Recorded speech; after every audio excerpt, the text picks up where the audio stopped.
Hmm. Hari ni punya lunch ialah kek ini. Ini kek bukan kek biasa. Ini kek ialah kek yang tanpa gula, tanpa glutin, tanpa sebarang bahan kimia. Guna semua natural punya produk produce punya. Dekat rumah je senang nak buat. Okay, selain daripada I nak makan kek ini untuk saya, ni perut besar. Tengok I ni macam perut I actually besar juga. I nak kasih lagi kenyang. So I bancur lagi satu saset Midi Avo Black Barista Coffee. I tak suka kering-kering banyak. Terutama nak kek ke biscuit semua. Kalau kering, I macam tak boleh nak telan. So hari ni walaupun ini kek tak ada kering pun tau. Bila kita makan memang dia tak kering, tapi I lagi suka bila dia ada macam pasar-pasar. So tadi I buat satu saset coffee ni, Midi Avo Black Coffee ni dengan air yang kurang. Macam gini je tengok. Lebih kurang 100 ml punya air. So dia pekat. Korang tengok pekat Okay. Wah, mana sedap. Dia creamy pekat sebab tadi I guna ni pukul macam ni pukul. So sekarang I nak masukkan ke dalam. Macam ni. Okey, cukup lah. Yang lain I minum.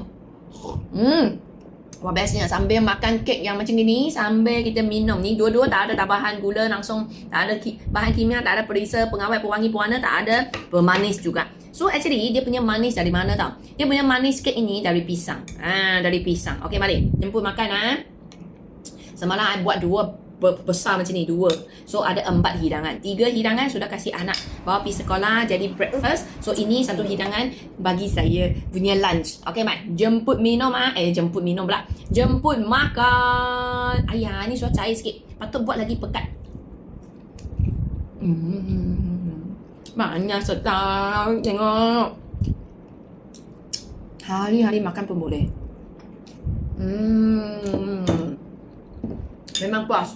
Coklat hantu kek Ibu ini macam hari-hari makan pun tak ada masalah. Lagi boleh minum, lagi boleh makan, lagi khasiat dia tinggi, padat, tak ada lagi bahan kimia yang menjejas kesihatan badan. Best kan? Oh my god. Memang best gila. Tengok kalau kering-kering punya biasa kalau pakai tepung sama kering punya. Justru I tak suka. I suka lebih creamy punya. Tapi ni bukan pakai creamer. Jadi kita makan manis-manis macam kek biasa-biasa yang pakai tepung ke, tak ada khasiat dan tinggi gula. Dia akan trigger kita asyik nak makan. Ini dengan kalau korang minum ni satu cawan macam ni lagi, 5-6 jam kenyang tu memang boleh tahan ya.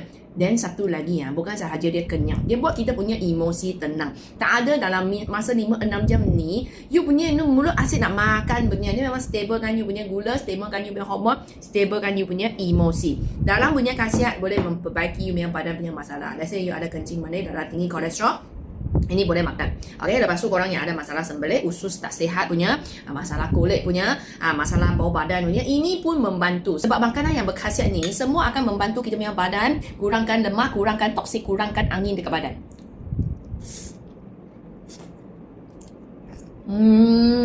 Sedap dia. Kalau korang juga suka makan kek ke, minum-minuman yang sedap macam ni, korang pergi TikTok ataupun Shopee, cari Midi Avo Black, 3 jenis barista yang tak sama.